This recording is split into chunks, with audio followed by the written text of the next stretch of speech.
को ना फांसी होनी चाहिए, जिन्होंने ये किया उनको फांसी, तुरंत फांसी दे दो। बिल्कुल तुरंत जो है उनकी फांसी की सजा मिलनी चाहिए। हमें चाहते हैं कि जो हमारी बेटी के साथ हो किसी के साथ ना हो। उत्तराखंड की बेटी अंकिता भंडारी के लिए आज हर तरफ से उसे इंसाफ दिलाने की मांग उठ रही है।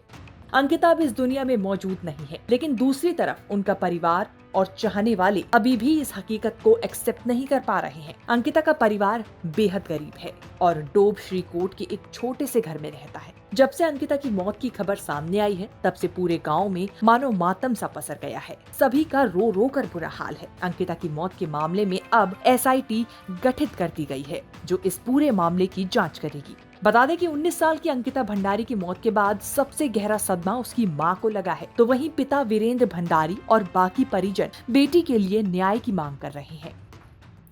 बता दें कि अंकिता भंडारी का परिवार कोविड-19 के बाद से ही अपने पैतृक गांव डोब श्रीकोट में ही रह रहा था।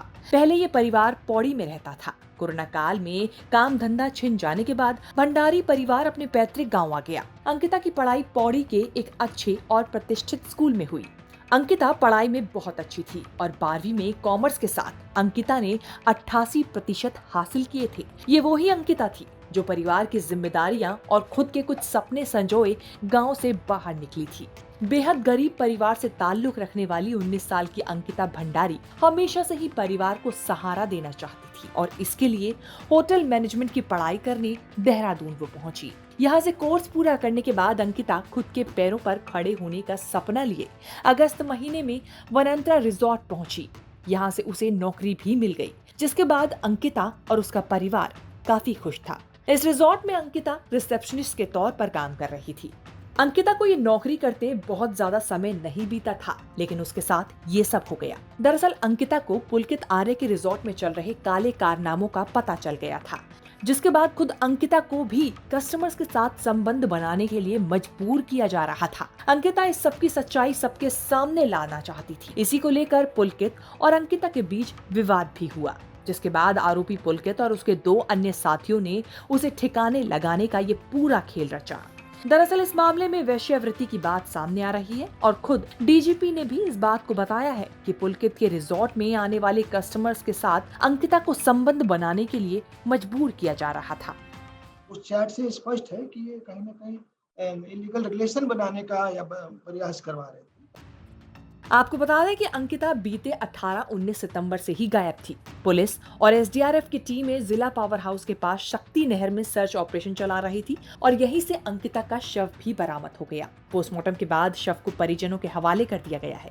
इस मामले में पुलिस ने बताया है कि 18 सितंबर की शाम को पुलकित और अंकिता के रिजॉर्ट में झगड़ा हुआ था, जिसके बाद पुलकित ने अंकिता को ऋषिकेश ले जाने का प्लान बनाया। आरोपियों के साथ हुई पूछताछ में पुलिस को आरोपी सौरभ भास्कर ने बताया कि सभी लोग बैराज होते हुए एम्स के पास पहुंचे। लौटते समय अंकिता और पुलकित एक स्कूटी पर थे।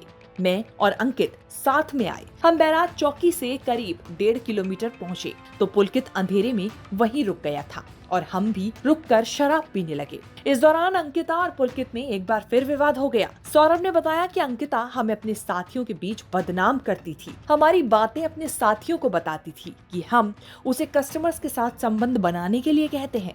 अंकिता कहने लगी कि वो रिजॉर्ट की हकीकत सबको बता देंगी और उसने पुलकित का मोबाइल नहर में फेंक दिया। अंकिता हमसे हाथापाई करने लगी, तभी हमने गुस्से में उसे धक्का दे दिया और वो नहर में गिर गई। बता दें कि अंकिता मर्डर केस से भड़के स्थानीय लोगों ने आरोपी पुलकित आर्य के रिजॉर्ट के पिछले हिस्से को आग के हवाले कर दिया। रिजॉर्ट के पीछे बनी आरोपी की अचार बनाने की फैक्ट्री को भी स्थानीय लोगों ने आग के हवाले किया। लोगों ने पहले यहाँ तोड़फोड़ की और फिर फैक्ट्री में आग लगाई। अंकिता की मौत के मामले में लोग इस वक्त इतने गुस्से में हैं कि आरोपियों को फांसी की सजा देने की मांग कर रहे हैं। वैसे आपके हिसाब से अंकिता के आरोपियों को क्या सजा मिलनी चाहिए? कमेंट सेक्शन में जाकर जरूर बताएं।